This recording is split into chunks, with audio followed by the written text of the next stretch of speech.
Tu te réveilles un matin et tu as une énergie de dingue. Tu veux tout faire. Tu te sens légère, motivée, presque inarrêtable. Et puis 2 semaines plus tard, même toi, même vie, mais tu n'as envie de rien. Tu es gonflé, tu as mal, tu craques sur tout ce qui traîne dans les placards et tu te demandes ce qui ne va pas chez toi. La réponse, c'est que rien ne va pas chez toi. Ce que tu vis, c'est ton cycle. Et ton corps, à chaque phase, te demande des choses complètement différentes. Le problème, c'est que personne ne t'a jamais expliqué quoi lui donner. Alors dans cette vidéo, je vais te partager les réponses à 3 questions que tu te poses probablement. La première, c'est pourquoi est-ce que tu as tant envie de gras et de sucre juste avant tes règles? Pourquoi est-ce que certaines semaines, tu te sens complètement épuisé sans aucune raison apparente? Et qu'est-ce que tu peux manger justement pour ne plus subir cette fatigue? Et enfin, est-ce que manger selon sa phase peut réellement réduire les ballonnements, les douleurs et les sauts d'humeur? Dans cette vidéo, je vais donc te montrer concrètement ce que je mange et ce que j'évite aussi selon la phase de mon cycle. Tu vas voir, je vais te partager des recettes qui sont très simples, qui sont faisables et qui ne demandent pas de passer des heures en cuisine. Alors reste bien jusqu'à la fin de cette vidéo si tu veux toi aussi ne plus subir ton cycle menstruel.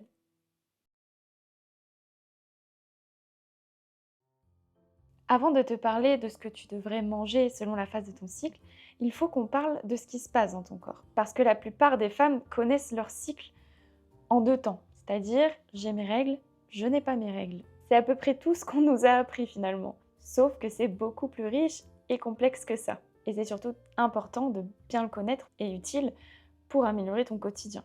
Ton cycle se découpe en 4 phases. Et à chaque phase, tes hormones changent, ton énergie change, tes besoins changent, et donc ce que ton corps te demande de manger change aussi. La première phase, c'est la phase menstruelle. C'est le jour 1 de tes règles jusqu'au jour 5 environ. Ton corps élimine. Il est en train de faire un travail énorme. Tu es fatigué, parfois tu as mal, tu as envie de te recroqueviller et c'est normal. Ton corps a besoin qu'on le nourrisse, pas qu'on l'ignore.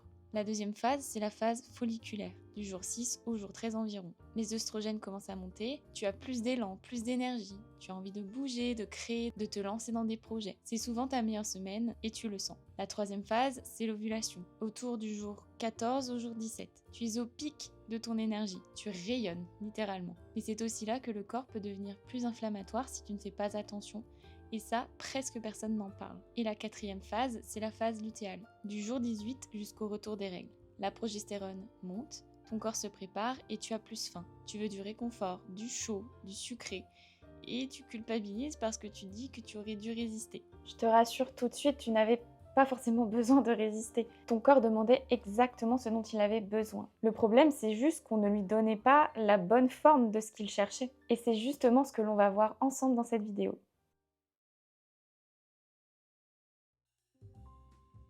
Jour 1. Tes règles arrivent.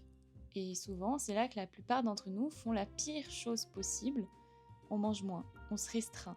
On se dit qu'on est gonflé, alors autant ne pas aggraver les choses. Sauf que c'est exactement le contraire de ce dont ton corps a besoin. Pendant tes règles, ton corps travaille. Il perd du fer, il perd du magnésium, il est en train de faire quelque chose d'énorme. Et si tu ne le nourris pas correctement à ce moment-là, la fatigue s'amplifie, les douleurs s'amplifient aussi. Et tu as presque l'impression que ton corps ne suit plus. Ce n'est pas qu'il ne suit plus ou qu'il ne fonctionne plus comme il faut, c'est simplement qu'il a faim. La première recette, c'est mon bol anti-fatigue. Et je l'appelle comme ça parce que c'est exactement ce qu'il fait. Il est particulièrement intéressant pendant la phase menstruelle car il est riche en fer, en magnésium et en protéines. Alors pour cette recette, c'est très simple, on va juste faire cuire des lentilles corail pendant environ 15 minutes dans de l'eau bouillante et en parallèle, on va faire également cuire du riz. En attendant que tout ça cuise, je prépare ma courgette. Je vais tout simplement l'éplucher et la couper en petits cubes et je vais également ajouter une gousse d'ail que je vais découper en petits cubes également. La courgette, elle est parfaite parce qu'elle est très digeste et légère, mais elle est aussi riche en eau, en vitamine C, en potassium et en antioxydants. Dans une poêle bien chaude, je vais venir faire revenir mon ail et ensuite j'ajoute mes dés de courgette. Je vais les laisser cuire, je vais les laisser griller jusqu'à temps que la courgette soit un petit peu fondante. Puis une fois que tout est prêt, je vais cuire mon œuf mollet. Et après ça, je n'ai plus qu'à dresser.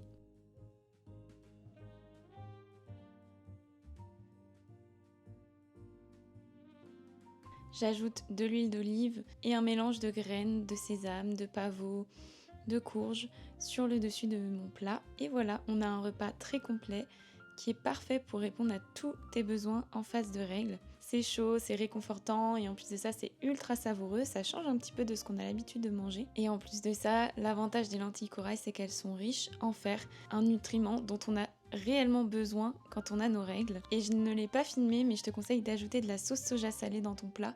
Ça apporte vraiment quelque chose en plus, je trouve. Je me suis vraiment régalée. Mais je sais que certains jours, cuisiner un bowl, c'est déjà presque trop. Alors voilà ce que je fais quand j'ai vraiment zéro énergie. Une omelette aux épinards au four, tu as la recette sur ma chaîne YouTube et avec ce plat-là, tu as exactement ce dont ton corps a besoin. Tu peux même acheter des épinards surgelés, ça fait très bien l'affaire, c'est parfois même meilleur que les frais parce que ça garde tous ses nutriments. Troisième option, et celle-là c'est pour les jours où même utiliser une poêle, c'est trop. Des sardines sur du pain de seigle avec du concombre ou tout autre légume et un filet de jus de citron. Zéro cuisson, 2 minutes. Des sardines en boîte, ce sont vraiment une des meilleures sources de fer et d'oméga 3 qui existent. C'est trouvable partout et certaines sont peu chères. Et puis, il y a les moments où tu craques. Ceux où tu as envie de sucre, de gras, de réconfort. Et où tu culpabilises parce que tu penses que tu fais mal. Mais tu n'as pas à culpabiliser. Une banane, quelques carrés de chocolat noir à minimum de 70% et une poignée d'amandes.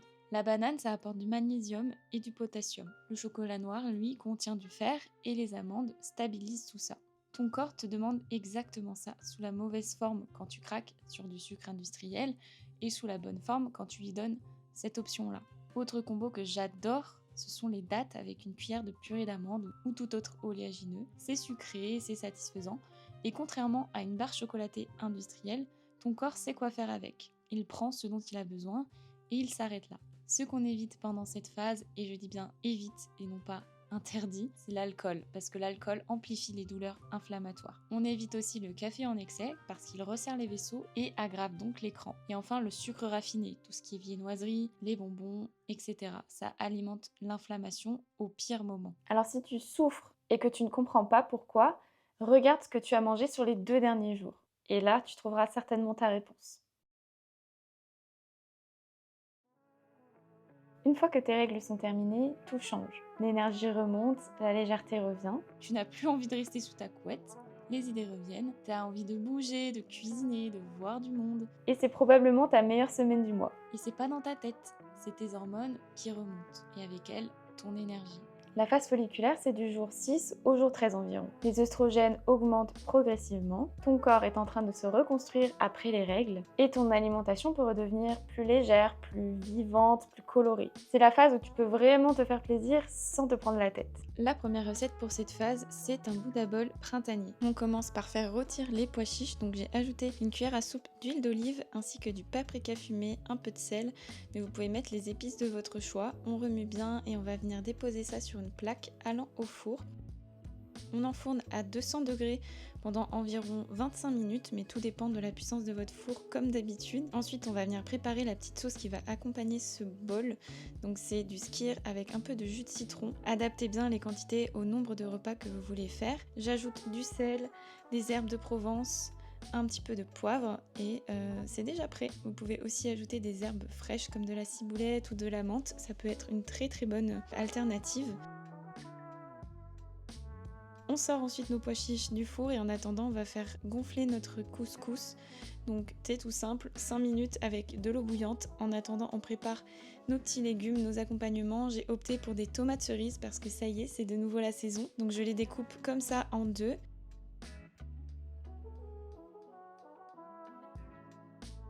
Et je m'occupe également de trancher un avocat, donc j'utilise un demi-avocat, ça suffit largement pour une personne. Et en plus de ça, il était très beau, très mûr, parfait. Je le découpe en petites lamelles, j'ajoute un petit filet de citron pour éviter qu'il s'oxyde et ensuite on va venir s'attaquer à notre protéine. J'ai opté pour du poulet, mais bien évidemment vous prenez la protéine de votre choix. Je l'ai fait rôtir dans de l'huile d'olive avec quelques épices italiennes. Et ensuite, je viens faire rôtir mes petites tomates cerises en ajoutant un petit peu d'huile d'olive et du vinaigre de balsamique pour le côté un petit peu caramélisé. Je laisse prendre un petit peu et après ça, on n'a plus qu'à dresser. J'ai voulu faire une présentation un petit peu sympa et originale en faisant un dôme avec le couscous et j'ajoute ensuite tout le reste de nos ingrédients, donc les tomates cerises rôties, l'avocat en tranches, le poulet et les pois chiches rôtis. J'ajoute un filet d'huile d'olive, du sel et du paprika fumé sur mon petit dôme de couscous. Et voilà, notre bowl printanier est prêt.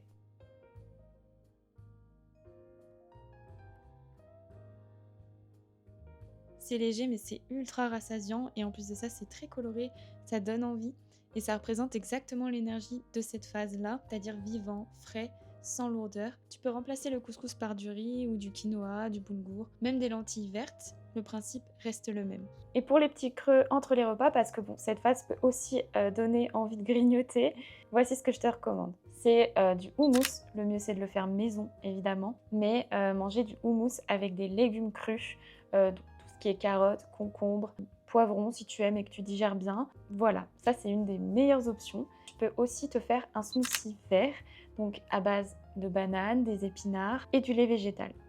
Ne t'en fais pas, les épinards, tu ne les sentiras pas, ils seront masqués par le goût de la banane. Tu peux aussi partir sur un yaourt nature avec du granola et des fruits frais comme des fraises, des myrtilles, des kiwis, selon la saison, peu importe. Ou alors des tranches de pommes avec une cuillère de purée d'amandes. C'est simple mais c'est très satisfaisant et surtout très bon pour ton corps.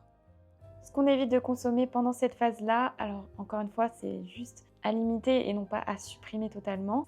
Ça reste quand même la meilleure phase du mois. Ton corps tourne bien, ta digestion est bonne, ton énergie est là. Le seul point de vigilance auquel il faut faire attention justement, c'est de ne pas consommer le sucre en excès, le sucre raffiné j'entends, parce que ça va te créer des pics glycémiques qui pourraient justement perturber un petit peu cet élan que tu retrouves dans cette phase-là. Et du coup, ce serait dommage en fait de gâcher cet élan-là. Hydrate-toi bien aussi. Pendant cette phase, le corps a très soif et on a tendance à l'oublier. Et de manière générale, de toute façon, il faut bien s'hydrater tous les jours, mais d'autant plus pendant cette phase-là. Autour du jour 14 de ton cycle, quelque chose de nouveau se passe. Tu es au sommet, tu rayonnes, mais c'est aussi à ce moment-là qu'un mécanisme dont peu de personnes parlent peut venir tout perturber.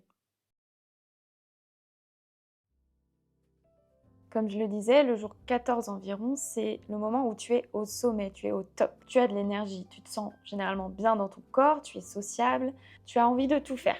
C'est la phase ovulatoire, c'est le pic de ton cycle. Mais voilà ce que personne ne te dit. C'est aussi à ce moment-là que ton corps peut devenir plus inflammatoire. Les œstrogènes sont à leur maximum. Et si tu ne fais pas attention à ce que tu mets dans ton assiette, cette inflammation peut littéralement s'installer en silence et te préparer un terrain difficile pour la phase suivante. Donc l'enjeu ici, ce n'est pas de brider ton énergie, au contraire, c'est plutôt de la protéger. La première recette, c'est du saumon grillé avec du brocoli rôti à l'ail et du riz complet. Le saumon, c'est une des meilleures sources d'oméga 3 qui existent. Et les oméga 3 sont directement anti-inflammatoires, donc très intéressant dans cette phase-là. Pour cette recette-là, j'ai choisi de faire une marinade un petit peu à l'asiatique pour le saumon. Donc j'utilise de la sauce soja salée, de l'huile de sésame, je mets du gingembre moulu et là j'en mets quand même une bonne dose. Vous pouvez en mettre du frais, c'est encore meilleur, et un filet de sirop d'agave ou du miel si vous en avez. J'ajoute aussi de l'ail, vous pouvez mettre de l'ail en poudre et ensuite on vient ajouter nos petits cubes de saumon, on va bien l'enrober de notre marinade.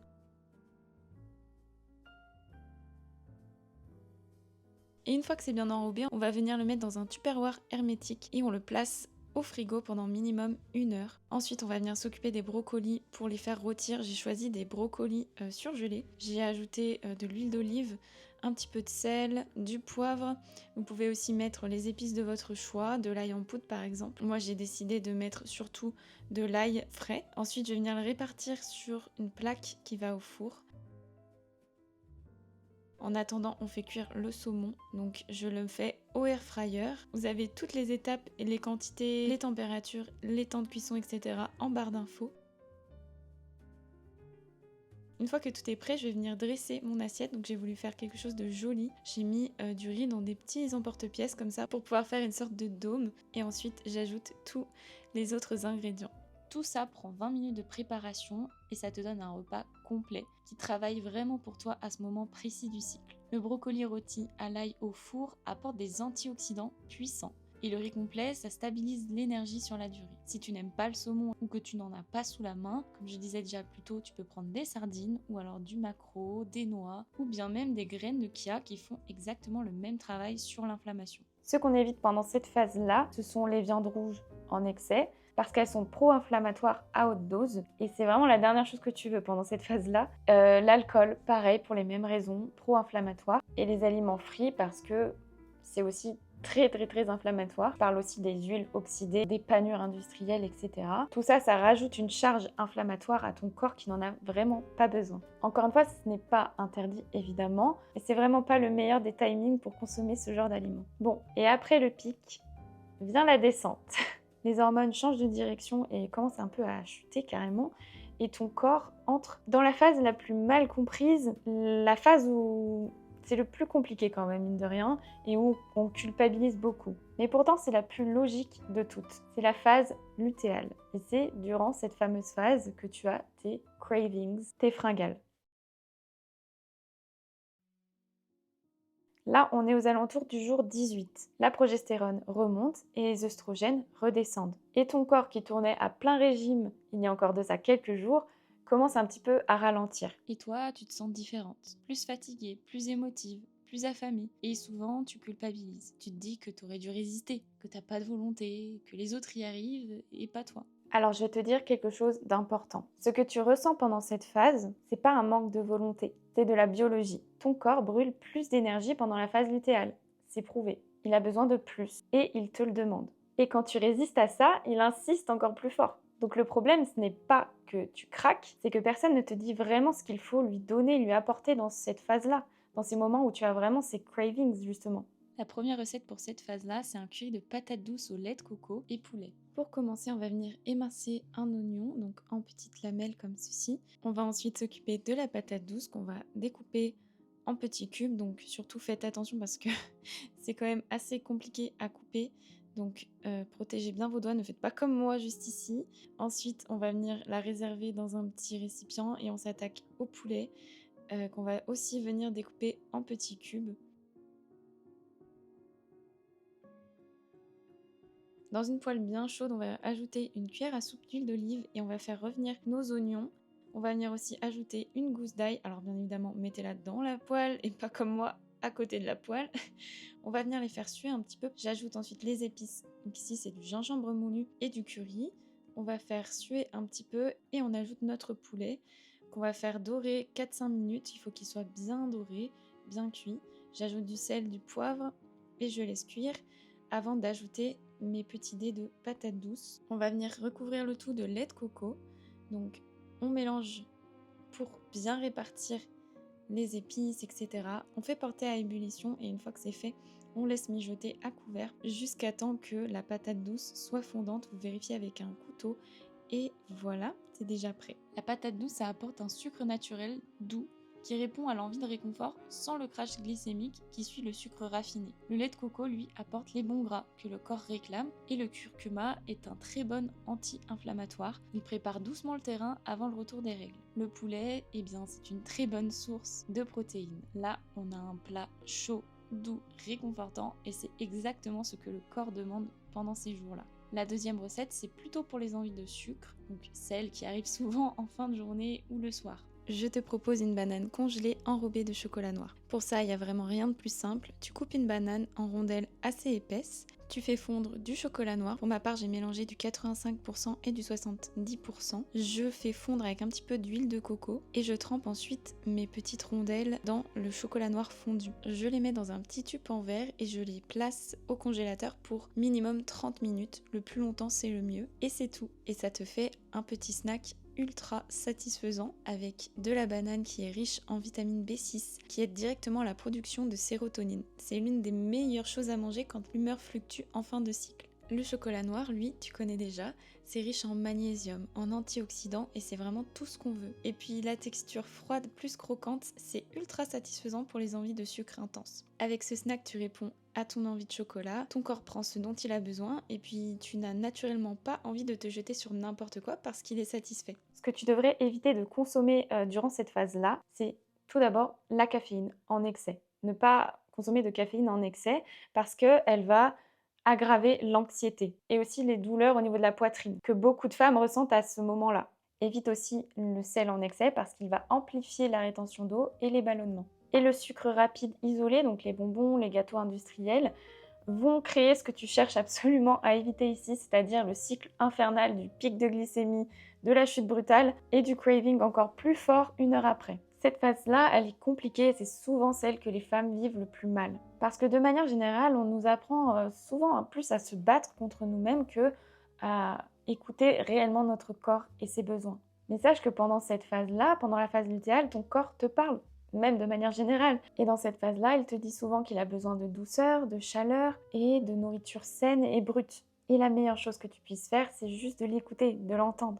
Maintenant que tu connais les 4 phases de ton cycle un peu plus en profondeur et que tu sais ce que ton corps réclame pendant chacune d'elles, la vraie question c'est comment tu mets ça en pratique dans ta vie au quotidien sans que ça devienne une obsession ou une contrainte de plus dans ta vie. Alors je sais ce que tu vas te dire là. C'est bien tout ça, mais dans la vraie vie, comment je fais? Est-ce que je dois tout changer d'un coup? Est-ce que je dois être parfaite à chaque phase? Et si je loupe une journée ou que je mange mal sur une journée, est-ce que ça va vraiment tout foirer et rendre mon cycle ou ma phase complètement invivable? La réponse est non. Non, non et non. L'alimentation cyclique, ce n'est pas un régime. Ce n'est pas une nouvelle contrainte à ajouter à ta vie. C'est juste une façon d'être un peu plus à l'écoute de ce que te dit ton corps et de lui répondre au mieux. Alors pour t'aider à commencer à mettre ça en place dans ta vie, je vais te partager 3 étapes très simples. La première étape, c'est de noter ta phase dans ton cycle. Juste ça. Jour 1 de tes règles, tu le marques et tu comptes. Ça te prend 30 secondes et ça change tout parce que tu commences à anticiper au lieu de subir. La deuxième étape, c'est de faire une seule substitution par phase. Une. Pas tout changer, juste ajouter une chose qui soutient ton corps là où il en est. Pendant tes règles, tu peux ajouter par exemple des lentilles ou des épinards là où tu aurais mis autre chose. Pendant la phase lutéale, tu te prépares de la banane congelée avec du chocolat au lieu de te jeter sur des biscuits industriels. La troisième étape, c'est très important, ça va être d'arrêter de te juger quand tu craques. Parce que tu vas craquer. On craque toutes. Moi la première. C'est pas pour rien que bien souvent, pendant les phases où on a naturellement plus de craving, eh bien je mange plus de chocolat. Ça m'arrive aussi. Et maintenant, tu sais pourquoi. Et savoir pourquoi, ça change déjà complètement la façon dont tu vas vivre ce moment. L'objectif de cette vidéo, c'est pas que tu intègres un régime ou une nutrition cyclique comme ça du jour au lendemain. C'est plutôt que la prochaine fois que tu te sentiras épuisé ou que tu auras ces envies, ces cravings, tu te souviendras que derrière tout ça, il y a une explication et qu'il y a des choses que tu peux mettre en place pour pallier à ça. Ton corps n'est pas ton ennemi. Il te parle, il t'envoie des signaux et il a juste besoin que tu l'écoutes un petit peu plus. Au début de cette vidéo, je t'avais posé 3 questions. Pourquoi est-ce que tu as autant envie de sucre et de gras avant tes règles? Pourquoi est-ce que tu te sens épuisé certaines semaines sans raison apparente? Et est-ce que ce que l'on mange peut vraiment faire une différence? Maintenant, tu as les réponses. Les envies de sucre avant tes règles, c'est ton corps qui brûle plus d'énergie et qui te demande tout simplement plus de carburant. La fatigue, c'est ton corps qui récupère et qui a besoin d'être nourri pour ça. Et oui, ce que tu manges selon ta phase peut vraiment faire une différence sur comment tu te sens. Évidemment pas de façon magique, mais de façon réelle, progressive et durable. Alors si tu as appris quelque chose grâce à cette vidéo, n'hésite pas à la partager à une autre femme qui en aurait peut-être besoin, une amie, une sœur ou bien juste une femme qui galère un petit peu avec son cycle menstruel et qui ne sait pas vraiment pourquoi. Et dis-moi dans les commentaires quelle est la phase qui te pose le plus problème chez toi. Je lis absolument tous les commentaires, ça m'aide vraiment, ça me donne beaucoup de motivation. Donc n'hésite pas à me laisser un petit mot. Si la vidéo t'a plu, n'hésite pas aussi à la liker, à t'abonner. Et moi je te dis à très vite dans une prochaine vidéo. Et d'ici là, prends bien soin de toi.